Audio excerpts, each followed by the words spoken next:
Hello, everyone. This is The Feminine Warrior, and I'm Elle White, your host. This is where strength meets surrender. Here with my co-host, Kat Fedor. Hello, everyone. And today we have our beautiful guest, Ms. Emily Michele, on with us today. Hey, Hi. So excited.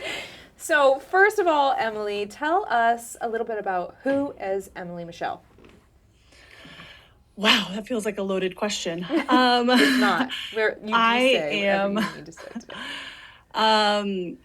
I am first and foremost a woman who is constantly in pursuit of healing and growing and evolving and diving deeper into my own self, my shadows, my triggers, my wounds, in order to bring myself to wholeness. So that way I am showing up as a more patient, more embodied, more loving mother of 3, soon to be 4, a partner, a wife, friend, coach, mentor. I embarked on my healing journey about 10 years ago when I was noticing the same patterns coming up. I was experiencing a lot of heaviness, shame, guilt in my body, and I was ready to not feel that way anymore. And so I kind of took these different paths, different modalities to see what was going to give me the biggest transformation.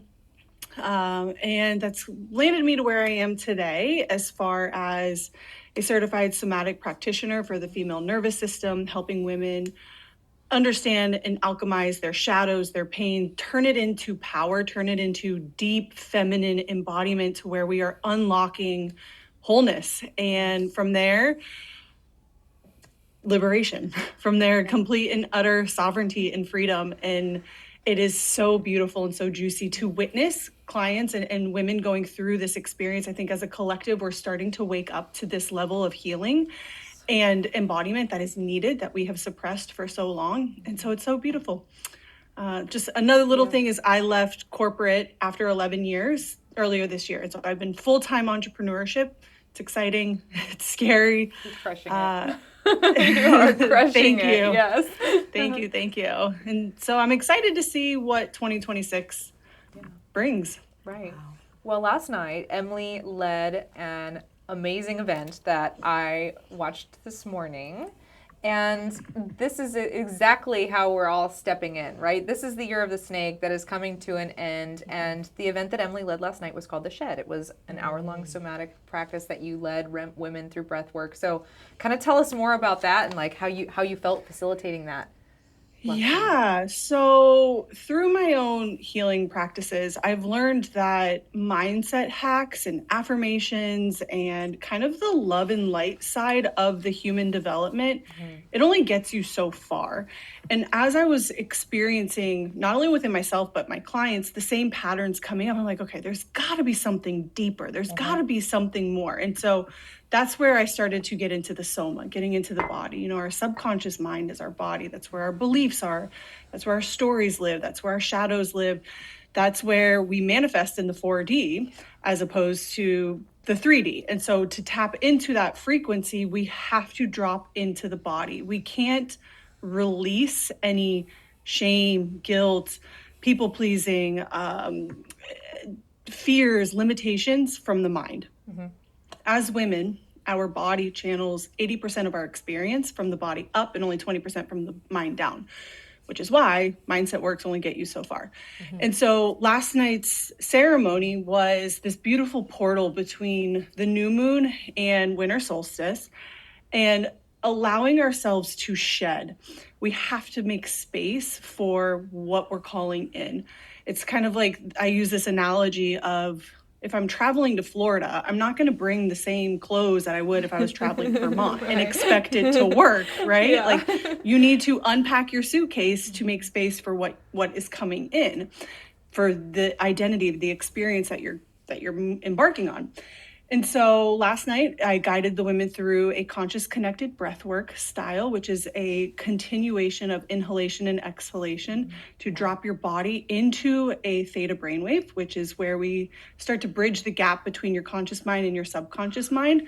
And so when you are in your subconscious mind, that's where we transmute. That's where we're able to feel the shame, the guilt. We have to feel it in our bodies in order to release it. having a regulated nervous system is not about never experiencing discomfort. It's about bringing the body back to safety after it experiences discomfort. And so I guided the women kind of pendulating between the different experiences of the feeling of shame, guilt, fears, and then the manifestations that they're wanting to call in. And so when we can effectively transmute it, it's kind of like this kundalini experience of like this rising embodiment. And so that was what the last skin was all about. That's incredible service, because that second step never happens for a lot of people. Right. That like, it's almost like closure or like explanation of like, hey, this is what you just went through, and here's how to see it from a different perspective, maybe. Right. That's crazy. I love that. Yeah, and that's 100% on point. Our trauma, whether it's big T or little t, lives in our body. And it's this, our bodies never had the opportunity to close the cycle, to express like in those moments of shame when I really wanted to say no and I didn't, I need to release that. I need to move it out. Otherwise it's just going to continue. And then it turns into illness. And, you know, I have seen this time and time and time and again, women who don't have this beautiful healing tool. To me, it's the icing on the cake, right? Medicine can only heal us to a degree. If we don't actually take the initiative to release these things from our own body, they will stay there and they will manifest into physical illness. And it's just, it's critical what you're doing, Emily. And Thank you. I'm so interested and just like here for all of it in this journey. This is something that I want to get into more in 2026, because I'm really only just learning about this. And I think I've been interested in it, but you came into my life and I was like seeing it in you, right? And I was like, it was a huge mirror moment for me. We were just talking about this because I'm like, I want that. That's what I need, right? Yes. That was part of, I think, why one of the reasons I was initially kind of just like magnetized towards you, because I was like, this woman is so free in her body and expressive, and I can just tell that you create that environment for yourself because you're doing the whole process, and it's beautiful and it's empowered, and I just adore you. And we all need a good example of with someone who's embodied. Like we want to see what that looks like. Right. Absolutely. And it's, you know, as a mother of a teenager, almost 16-year-old girl, it was really important to me to embody this kind of self-healing within my own self, so that way I could be a space holder for her as she grows and evolves, and almost give her the experience that I was craving as a child that I did not receive from my like, and not to say that my mom was bad or anything, but it was like instead of just being shoved into birth control, like let's have a conversation about what I'm doing to my body and how that's going to impact me in the long run.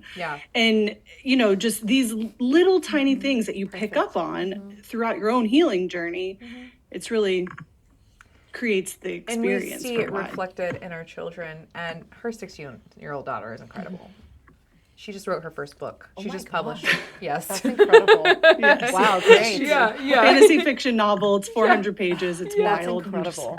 I know. Yeah. And so it's like we do all this healing. I think that's the greatest reward of healing ourselves is to see that we are not going to pass this on, right? That we're the strong, you know, healer, self-healer archetype who is going to heal our lineage, and to see that reflected in our kids. Breaking the cycle. It's gnarly. It's not always it's gnarly, fun, but that is it the feels... reward to see them be free. I have an interesting take since I don't have children. Please share. So we can be the person we needed, right, to our inner child right now. So you can hug yourself when there's no one there. If you were like abandoned or whatnot, you can you still have yourself. You know, you can always hug your inner child and like, you know, be the person that you needed. So even for yourself, I mean, so like your self-talk, reparenting. Even if you don't have kids, you can be your, you know, you can absolutely. I love that. I do a lot of inner child healing with my clients too. It kind of goes hand in hand with parts work, with shadow work, and meeting that version of you, and giving what you needed to help close the pattern, to help close the trauma loop that your body is experiencing. Yeah. I'm so excited about this topic. Oh, me too. So this is bringing me back to some therapy that I did. I was a very codependent human being at one point in my life, and I actually went through this modality called Love Addicts. It's like AA for codependence, basically. I had 2 psychologists. It was intense work. But one of the exercises was that you hold yourself as a newborn, and you imagine this. And I'm just thinking of my daughter Charlie and how small she was, and how new, and that there was no imprint of the world made on her, yet. And that was, that's ultimately who we were before we were. And to just rock that baby and sing to that baby and tell that baby everything that, you feel like that baby needs to hear. That was one of the most healing things that I have ever done for myself. Intentional birthing is so important. Yeah. And the space that they come into when they first see the world, that first impression, it's like, this is how that goes, It's like incredibly sacred moment. It's funny you say that, because through my own deeper healing and connection with my womb and healing my womb, I have learned and found that it's not so much like this, you and I, like my baby in my belly, but it's more so my grandmother, my grandmother's grandmother, my grandmother's grandmother's grandmother. Because we were just talking about this. It's like we adopt our mother's nervous system. Yes. And so when our grandmother was pregnant with our mom has the amount of eggs that she's always going to have. We literally just said this. Yeah, I love it. Yes, had the same conversation. Yeah, it's insane. And when I first started this understanding of now diving deeper into my own womb healing with this pregnancy and what that looks like for me, and I don't know if I'm having a boy or a girl, but I have 2 girls and a son, and then this 4th pregnancy. And my first 2 daughters, I can see the reflection of how my pregnancy, my nervous system is reflected in them. Yeah. My oldest daughter she's like the high performer, the go-getter, doesn't want to make any mistakes, like constantly apologizing, making sure that she's crossing her T's, dotting her I's. And then my middle child is kind of my trigger child. She's like my biggest mirror, my biggest reflection, where she's fully expressing in herself in ways that I didn't. And so then when you have a son, it breaks the cycle. When you have a son, it breaks the pattern because he doesn't carry on a womb. Mm-hmm. And so then it closes that trauma loop almost. And then if you give birth to a daughter after giving birth to a son, she is on like solid ground. She's on fresh foundation. She is the one that is breaking the cycles, so to speak. And it just, so part of me is like, I hope it's a girl, but then the other part is so if your mom had a brother first and then a daughter, is that the same thing? Or how does that work? I would I don't know. I don't know that question, but I just wonder. Right, a daughter after a son. So that would be a more, as you described, he already like the healed version, like this clean slate baby. Unless you haven't done any healing, I feel like. I don't know. Like, so I'm a middle child, and I was my mom's first daughter, and I inherited all the shit. So I'm my mother's first daughter. I didn't inherit any of my family. I'm like the freaking fluke. I'm nothing like them. Yeah. And you're not respectfully, fluke. You are. There's many ways I am. Yes. Okay. Many ways I will. You're a cycle breaker. You're a healer. I see the cycles. Yeah, for sure. Yeah. That's interesting. I'm so interesting. I'm fascinated. Mm-hmm. Me too. Yeah, it's incredible. This is definitely, I would say, I mean, I always knew that I was passionate about these types of things, but like I would say in the last year of my life where this is like, okay, this is also my path, to go into these topics and conversations with women. Because growing up, I mean, these were the conversations that I wanted to have with the women in my life. And now that I am building this chosen family and this community and this collective of these relationships I've made over the last year where I really am in my full authentic self. And the connections I feel that I am, making and nourishing and nurturing are like so strong and so deep. I'm just like, oh, goody goody. Like this is what I always wanted. I'd be like a little girl. It just feels so right. Yeah, it just feels so right. And I guarantee you the path to get there was because there were a lot of relationships that had to end. Yeah. There was a lot of space that needed to be cleared up to allow this to happen. That, and I think about the masks that us women wear so often around who we think we have to be in order to receive some kind of love or validation or acceptance, whether it's in a community or in a relationship or with our parents or our in-laws or whatever it is. Society in general. And it's yeah, exactly. Social media and your network of friends in the neighborhood, like whoever we think we have to be, because that's how we as children received love. Yeah. And then we suppressed the other parts, which become our shadows and just kind of manifest under the surface.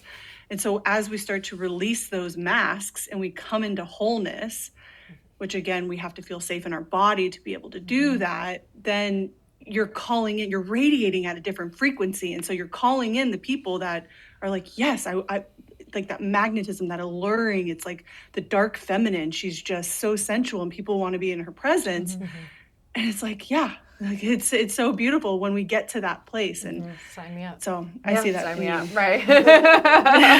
We're already here. We're in the space. Yeah. Okay. Yes. There were some things that I definitely wanted to ask Emily here. Just back to the foundation of this podcast, right? Strength through surrender. I wanted to get your opinions on some of these things. So, in your experience with the work that you do, where do women most misunderstand the idea of surrender? I believe, one, for this was myself too, included, that oftentimes we view surrender as weakness. We view surrender as incapable. We view surrender as not being able to live out our dharma, live out our purpose. Yes. However, surrender is actually the softest, most feminine form of what we can do. Especially, and this was my wound for a long time, the hyper independence that I held on to, having my daughter fresh out of college. I was like, I don't need a man, I don't need anybody, I can do it all myself. And I really clung to that identity for decades. And it wasn't until, I would say within the past year and a half, I really started to see how this was impacting my relationship with my fiance. I was seeing how it was impacting my ability to receive not only love, but the thing that I was craving from him, I was also not giving to him because it was so vulnerable and scary for me to surrender to his masculine provision. And so when I softened into him, when I surrendered into the knowingness, like this belief inside that I'm held, I'm safe, that, my vulnerability is not going to be used against me, that it's actually my power, then it makes it easier for us to soften, to surrender. Are you healing me right now? Yes. She's healing me right now. Good. Oh, thank That's what we you. hope for. Good. How'd you know? Yes, but I mean, the hyper independence is something I relate to extremely. And I think it stemmed from, being a girl raised on a farm, being the oldest daughter, where I was the one looking out for everyone. I was the one, people come to for help. And, like we had jobs from like an earlier age, like childhood, like you were born into a farm family. So you're here and this is your job and this is your animals and whatever, And so it's like I had to a degree, to kind of survive in my family of origin, right? So I started out hyper independent in survival mode, and it's like, and that became kind of an aspect of my unhealed masculine, especially as I got older, and I started to have failed relationships and things where I'm like, okay, what is it actually about me that is causing these repeated, not failures, but patterns, right? That is not healed in myself, that I need to look at in order for me to actually be you know, this receptive, divinely feminine woman, have this balance of my own inner duality. And then when I started to realize and heal that more recently, and then you kind of you attract a container. And I'm like, whoa, because I've never attracted a container in my life before. See, and Yeah. And a lot of us women like Yeah. me, I think masculine should initiate. So it feels like we also have to embody, but don't they initiate? There's a polarity, both. right? There's a song and dance that goes with the masculine and the feminine that we all embodied as male or female genders. And we have to kind of ride the rhythm. It's the yin and the yang, right? And so if we're both in our masculine, this is going to happen. We're going to bump heads. And so it's like there's going to be times when I'm in my masculine for, let's say, for business, right? Like the back end things, the structure, the flow, the content creator. But then I have to surrender once I have that all up, and then I'm allowed to flow. It's like you have your structure, your container, your foundation, and then the feminine is the water inside the glass. She's the one that's creative and fluid and pleasurable and playful. And so we see this in relationships too. It's like, as us hyper independent women, when we are with a deeply masculine man who is, you know, creating the foundation, he's the one that's penetrating us, because when you think about it, that's essentially what the masculine and the feminine is. It's right. He's the one that's pursuing you. You have to sit back and receive. But if you are subconsciously in your body clinging to the outcome, clinging to him calling me back, and why isn't he responding the way that I want him to respond, and why isn't this happening? It's like you're not surrendering to his masculine provision. And so it's going to subconsciously block you every single time until you start to identify your shadows and you start to experience and say, like, oh shit, like, where am I and how am I contributing to this playing out every single time? And from there is the shadow work, and then the nervous system mastery with the somatics that we start to anchor and create the shifts on a cellular level. So you are a reciprocal match for the type of man that you are wanting to call in. Wow. You make it sound so much more beautiful. I would say, in the layman's terms, it's the shit we tell ourselves in our head. It's make-believe stories. And what we should actually do is create the life we want by embodying it. Right. Yeah. And I mean, it is like we grant ourselves so much grace because of our culture, you know, and it's like we really have to bust out of the mold and to be able to see outside of those societal expectations what the foundation really is that we need to remember or heal to. So beautiful. You know, I think that's like so important for relationships, especially. And I'm just learning it. I'm 35 years old. But wow. You're never too late. It's never too late to heal. It's never too late to understand. It's right. Like I said, I am continually on this path of self-discovery, and a lot of coaches and mentors will say, like, new level, new devil, and I always believe it's the new level, same devil. It's the same thing that's going to rear its ugly head that is requiring you to initiate yourself deeper to fully embody it. Yeah. So that way, when it comes up again, you're able to clock it. You're able to see it and be like, oh, okay, I see you. Yes. I see you, little bitch. Like, you're not allowed. And so otherwise, it'll just continue. So it's a new level, same devil. Right. Always. Wow. It's our patterns, it's our beliefs, it's our stories, and it's all built on when we were children. And it's so, I think as a collective, we're all kind of waking up to this, which makes my heart so happy because this is the medicine. This is the work. Yeah. I wanted to ask you this question. So how does trauma show up, like in women's bodies, like especially highly achieving or spiritually like advanced women? Asking for a friend. I believe trauma can show up in so many different ways. There's not like this one size fits all. What I find, because a lot of people are like, well, how do I know what my shadows are? How do I find out this information? That's always the first question, right? For most people. Yeah, it's like, and so I've had to really sit with this too, because I can usually spot someone's pattern or someone's shadow through my work with them, just in talking, right? Just in asking questions and starting to get to understand a little bit. And so trauma can show up, first of all, whether it's big T or little t, that absolutely matters too, right? Being trauma informed from a somatic perspective. If I have a client who was sexually abused, I'm not going to sit around and say like, okay, how did you do this to yourself? How are you like calling this? And you know what I mean? There's nuance to this level of work. And so trauma can show up. Let's just talk about some physiological symptoms.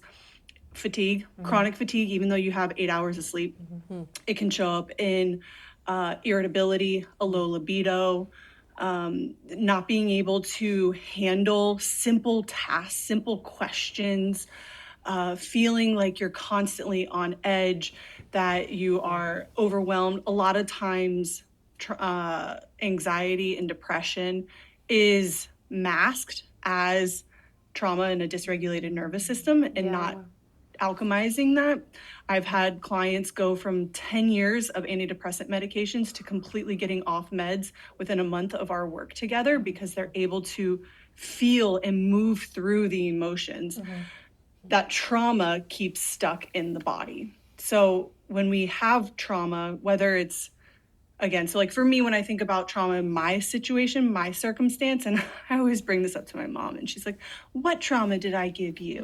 I didn't give you any trauma. And I'm like, okay, Mom, are you really ready? Like, are you ready for this? She unfollowed me, by the way. She unfollowed me on Instagram because, so it's like the hyper hustle, Mom, that I had to work three jobs. I had to work my ass off, that I can do it all myself, that I need to never rely on a man, that men are really unsafe in a way, right? That they're always going to kind of fail you. And so you have to have your own back. And so this created an armor around my heart for the longest time, where I was like, like I did this a lot. And that was like my anxious avoidant attachment. I was like, I love you, but I hate you. Leave me alone. I want you, but like I don't want you, but no one else can have you type of energy. Because it's like love doesn't feel safe. Exactly, because it's vulnerability. Because being vulnerable meant that you were weak. It meant that you were cracking yourself open for hurt, and I don't want to feel that. And so I would stay closed off, and it wasn't until probably 2016 when I was able to, I did get myself out of a toxic relationship where I started to go down this path of healing.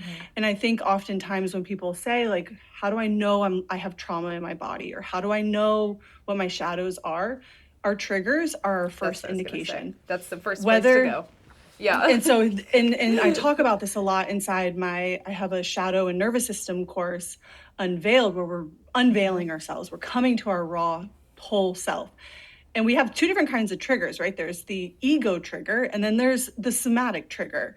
And so a somatic trigger is like you were sexually abused, and the smell of that man who was your abuser, now when you smell it, your body has this visceral reaction, right? There's your body is brought back. That is a somatic trigger.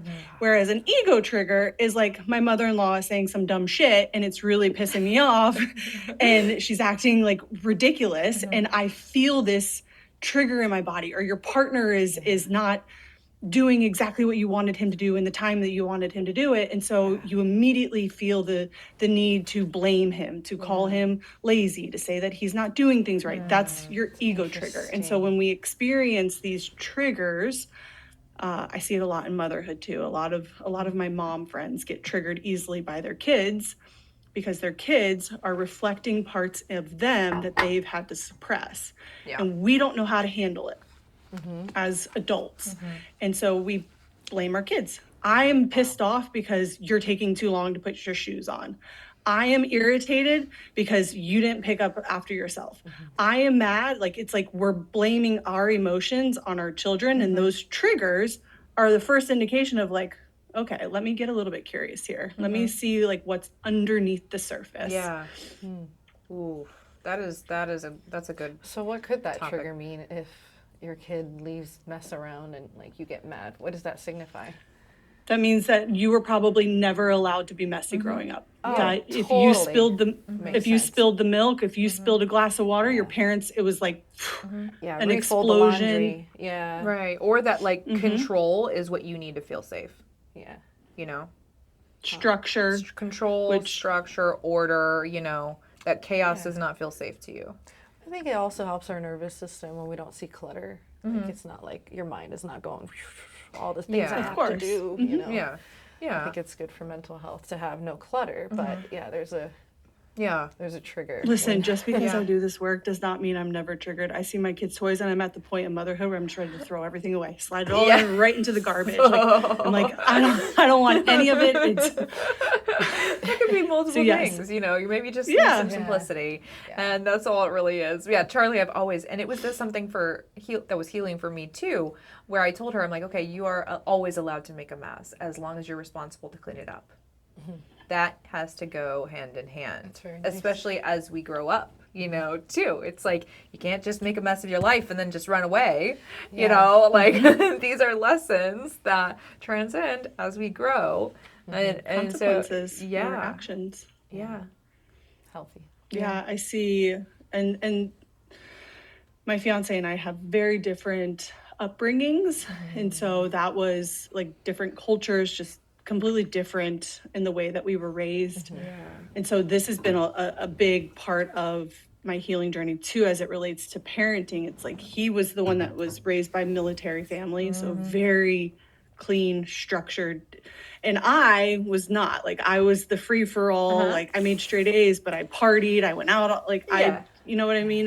My room was a complete and utter chaos.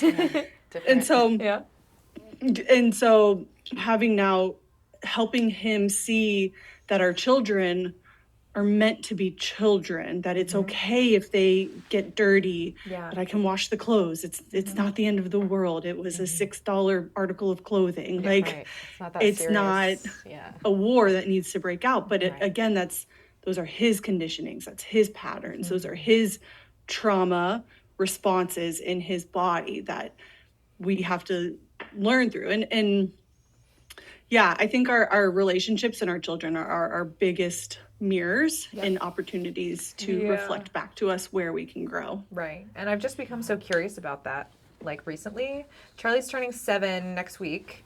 And now that she's kind of at this age where she's really expressive, right? And she loves to tell me how she feels, which I love. I'm like, oh, that's great. I want to know. Tell me more stories about yourself. It's like now I feel like this is this great time where I'm really looking at her.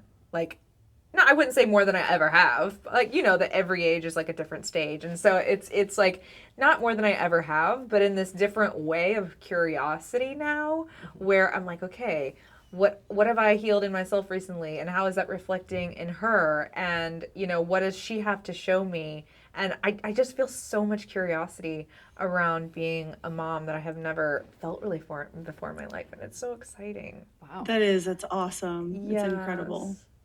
Cat. Yeah, you're setting the stage. You're raising good humans to bring into the world. It's like you're being that person you needed, like, probably. Yeah, absolutely. I think that's the goal. And it's the ripple effect that then she's going to be more self-aware, more embodied in her own self-trust, boundaries, understanding what is willing to tolerate and what's not, and knowing that it's okay to speak up. Like all of these things.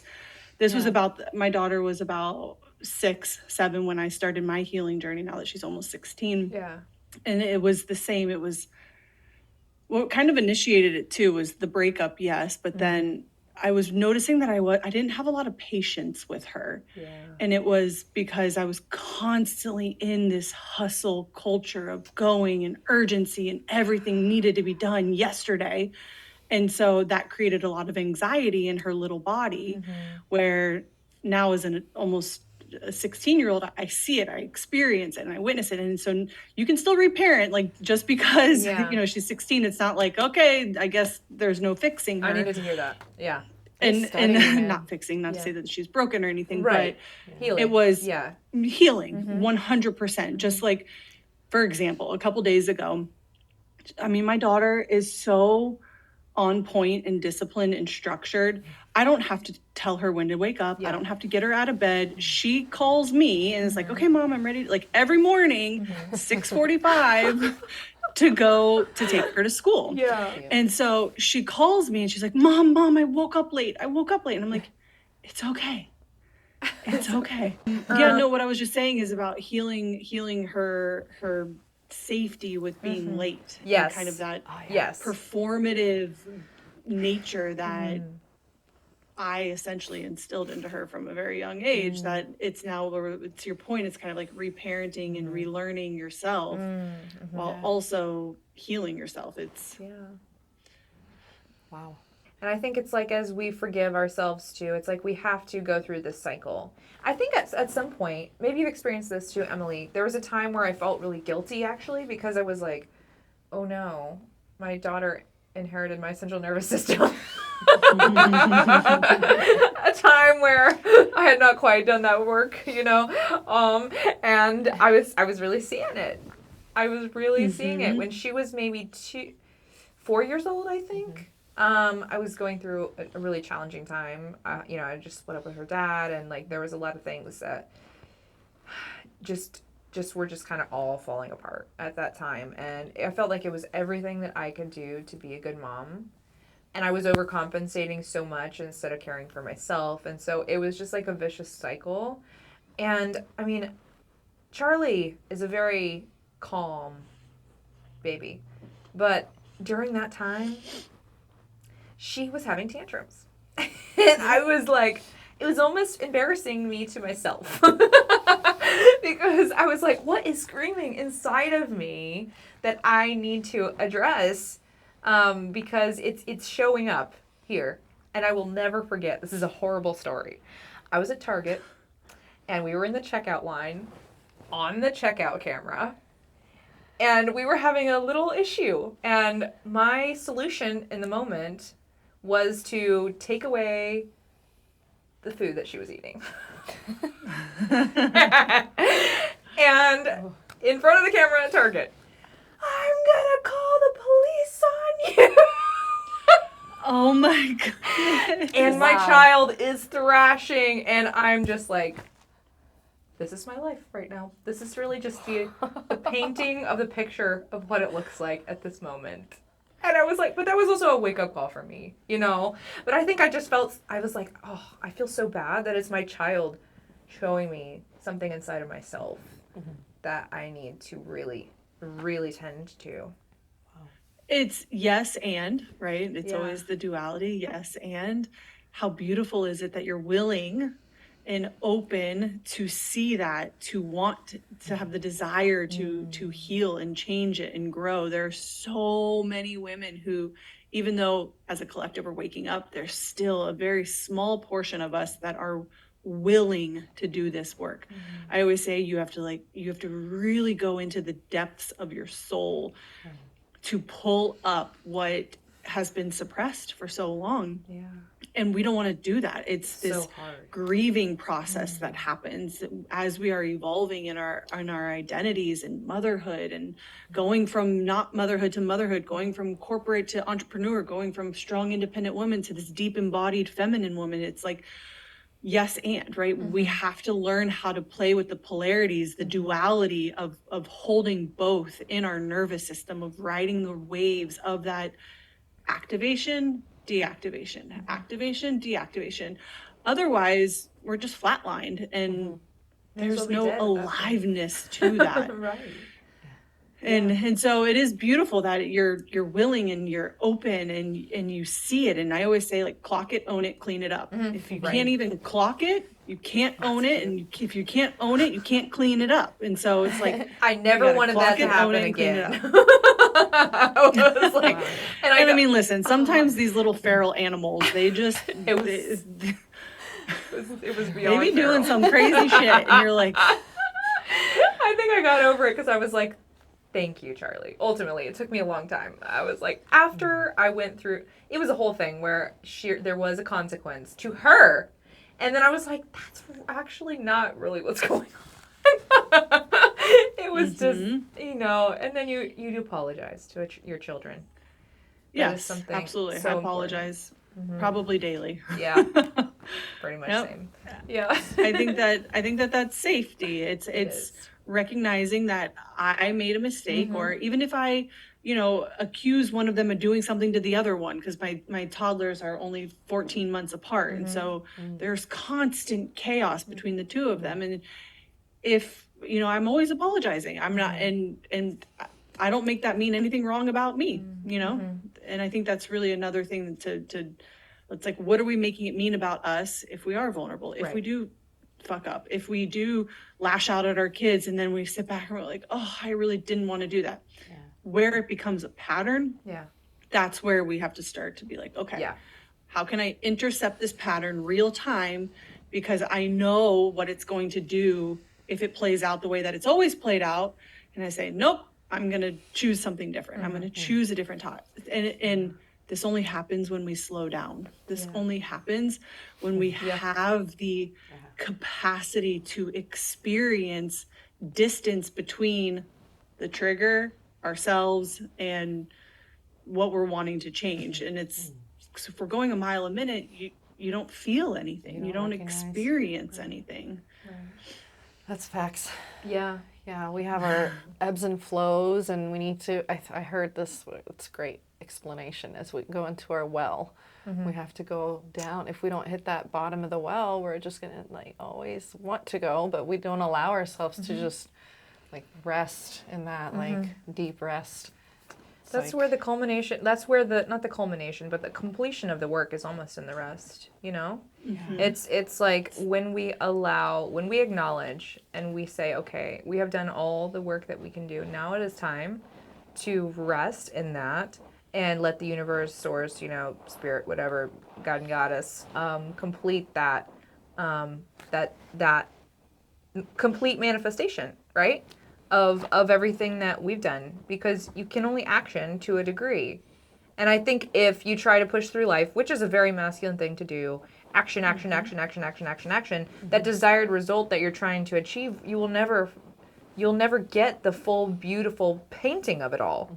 Yeah. And so the as scary as it can be to just let go and surrender, that's where the strength really is. Otherwise, it'll always feel like it's out of reach. Yeah. Like you're almost there, but you're never fully there. That's that feeling of just like, why can't I achieve the thing? Yeah. It's because you're not allowing the rest. Integration. That's the We integration. have to allow it to integrate into our being. Right. And the thing about masculine doing, right? We're constantly doing our to-do list, and even when we're resting, our minds are still clocking so many things that we have to do.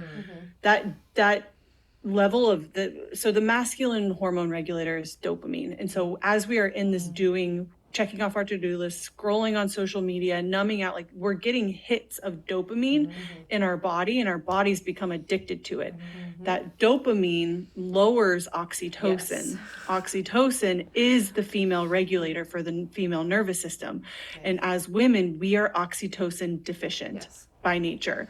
And so every single time we're checking things off, which we need dopamine, but if that's all we're doing is constantly pushing through, going, there's a reason why you're disconnected from your body. There's a reason why you're not able to have deep cervical pleasure. There's a reason why you're not able to fully rest. And like, I have had the most easeful rest, and I'm 7.5 months pregnant. Every single time my midwife is like, how are you sleeping? I'm like, it's interrupted because I have tiny humans, but it's perfect. Like, I'm able to fall right back to sleep. My mind isn't going a mile a minute of all the things that I still need to do. It's like, and it all happens through the body, of giving ourselves the pleasure that we need, and not from an intimate perspective, but oxytocin bathing is what I call it. You can do that to yourself as well. Yeah, absolutely. Yeah. Like self-pleasure, self-pleasure, intimate pleasure, or even just like touching your skin. Like, when was the last time you fully sat with like your body? Yeah. Or like We can only go as deep with our clients, with our spouse, with anybody, as we've gone with ourselves. And so if we're not willing to meet ourselves in the depths, we can't expect someone else to meet us at that level either. Well said. Exactly. Well said. Yeah. Okay. Luxuriate, ladies. Luxuriate, in ladies. yourself. Yes. Yeah, and I mean, like, take extra time in the bathtub. Uh-huh. Really do your hair, makeup, and like really feel like, eat a little chocolate. yeah, spoil yourself. Get a massage if you really Because want when to you switch. invest in yourself, people Yeah. invest in you. Yeah, it's true. Yeah, inner, Damn. outer. Inner She world, treats outer herself world. so good. I should treat her better. Yeah. Put the sock on the door and give yourself a pleasure practice. Take an hour. Binging. Yes. Hourly. Hour a day. That's one of my newest initiatives. Not necessarily for self-pleasure, but self-pleasure as a general term. Boy. That I Yeah. need an hour a day to do that for myself, because it's like I'll take little moments and like of pleasure like while I'm going through my day, but it's that intentionality as well that is so meaningful to your own self, and that's how you build trust in your own self and your own body as well, is being like, oh, I am a priority. I am worth this focus and this, disconnection from everything else. That's how Like much the I day love we took myself. the other day, like the day to yourself that you Yeah. had, like, and I also did, like gym, beach. It's Yeah. like all for me. Like we got to do that. We have to. Yeah, it's imperative. Recharge. Okay, I think we have time for one more question before Emily has to go get little man from nap time, right? Hands. Okay. If a woman is listening to this podcast or to your example somatic practice that you led last night, and she does feel a quiet remembering happening in her body, what would you tell her? I would tell her to allow it, to welcome it, to hear it, to listen to it, to drop deeper into their breathing practice. Oftentimes, we want to try and name what it is. We want to try and identify why it's present in our body. And we don't need to know that in order to release it. We really don't. Sure, there's great context and healing that can take place from an inner child perspective and understanding our shadows and our subconscious patterns, that level of awareness 100%. Like we need it, but we don't need to ruminate on it in order to release it. And so I would invite her to experience the sensation, or if she could name the sensation that's coming up. I've had a lot of women in my world who can't even articulate where they feel it in their body. It's like, is your chest heavy? Is your throat burning? Are your palms sweating? Are you feeling tingly in your in your womb space? Like, are you getting like pinching behind your eyes? Like, really starting to name on a somatic level, soma, your body, naming where it is in your body and loving it, touching it. Skin to skin is best for me. That's my favorite because our fingers are such conduits for healing. And so when we're able to feel where we are experiencing the tension, the belief, the fear that's underneath that belief, we can start to transmute it. We can start to move it out of the body. Oftentimes, we need to release this stuck energy. And so that could literally look like shaking off your hands, wiping off. Like when I work with clients a lot and I'm in one-on-one settings with them, I will literally wipe off the energy from my being, from my body before I come into my home to release somatically the energy that I've been within my containers. In order to complete the cycle. And so I would invite her to welcome it in, to feel it, because again, we cannot release anything that we are unwilling to feel. And then I would guide her through a somatic practice to release it, depending on what it is, depending on, the level of severity or nuance that she's experiencing. Right, or where she's feeling that in her body. I think that, for myself, and I'm not sure how you would handle this as, one final question, but like, if you have a client who's avoidant, right, and who starts to feel this remembering thing, and they're like, oh my gosh, like, no, not now, like, I'm not ready, or like, I am afraid to go this deep. you know, how would you guide her and how would you, you know, make her feel safe? I've had clients that have experienced that. When I did inner child work, I would guide them through a somatic practice to meet their inner child. And she came back to me and said, I'm not ready. It's too much. It's too heavy. It's too deep. And I say, first of all, I thank her. I recognize and I thank her for voicing that instead of just pushing through. Because oftentimes as women, we're like, I'm just going to do it because I want to make my mentor proud. I want to make my, you know, the person on the other end worthy of me. I want to feel like I am contributing. Or that's just and what so we do in our daily lives, you know? Correct. Correct. Yeah. And so in that moment, I said, the like I said in the very beginning, the objective is not to never feel the discomfort. The objective is to find safety after the discomfort. And so this is another really key point to note is depending on where you are in your cycle will depend on how deep you can go into your activation, how deep you can go into that sympathetic state where you're like, this is getting too much. So then we slow it back down into safety.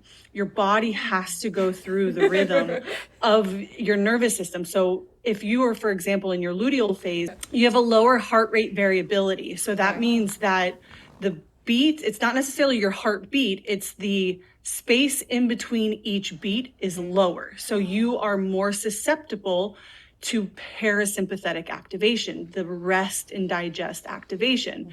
And so you need more oxytocin during your luteal and menstrual phase. So with my clients, I always ask them, where are you at in your cycle? So I know if you're in late luteal, I'm not going to send you this crazy activation for you to go heal your inner child when your window of tolerance is you know, already a bit maxed. Right, and so bringing them back to safety after we tiptoe and then we come back to safety. We tiptoe again and then we come back to safety. And then we do it again and then we come back to safety.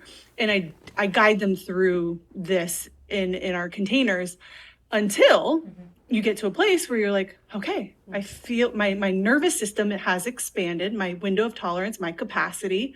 I can now meet my inner child to heal. And then when you're in your ovulation and follicular, you have a higher heart rate variability, which means you're more likely to be in that sympathetic. So you can handle more stress, if you will, on the body somatically. And so we will lean deeper into this work. And that's why 1 month of this is not enough. It's a journey, right? Yeah. And it should become a daily awareness and practice. 100%. And so, it's all connected. I'm a nervous system specifically for the female nervous system, because having the articulation around where you're at cyclical in your cycle matters. It matters in your healing journey. And this isn't cycle syncing or eating certain foods just because you're on your period. It's like, no, this is a very sacred time. And also your luteal time is when you have a higher ability to rewire your subconscious. So that's why your triggers, you're more kind of irritated. Those are signals that your body telling you where you need more of something. And so when we can listen to it, when we can tap into that intuition, and we can really expand our capacity in our nervous system to heal it in that portal is tough. And it even it goes into pregnancy too, and postpartum and perimenopause, and it's just fascinating. And so it's very exciting to do this work. I mean, how could we just have one call about this? We're going to have to do a repeat. We're going to have so many questions. Yeah. Emily, we can always do a follow-up. Awesome. Thank you so much for joining us today. Of course. This was so fun. This was great. Oh, you're a gift. It was great. Yes. Thank you. And yes, anybody can follow me and find me on Instagram. Where can I find you? Yes. Okay, perfect. Yeah, you can find me on Instagram at its_Emily Michele. I'm an open book. Send me a DM. Come connect. Ask questions. Yay. All right. Thank you, Emily. Thank you. We'll chat to you soon. Thank you. All right. Bye.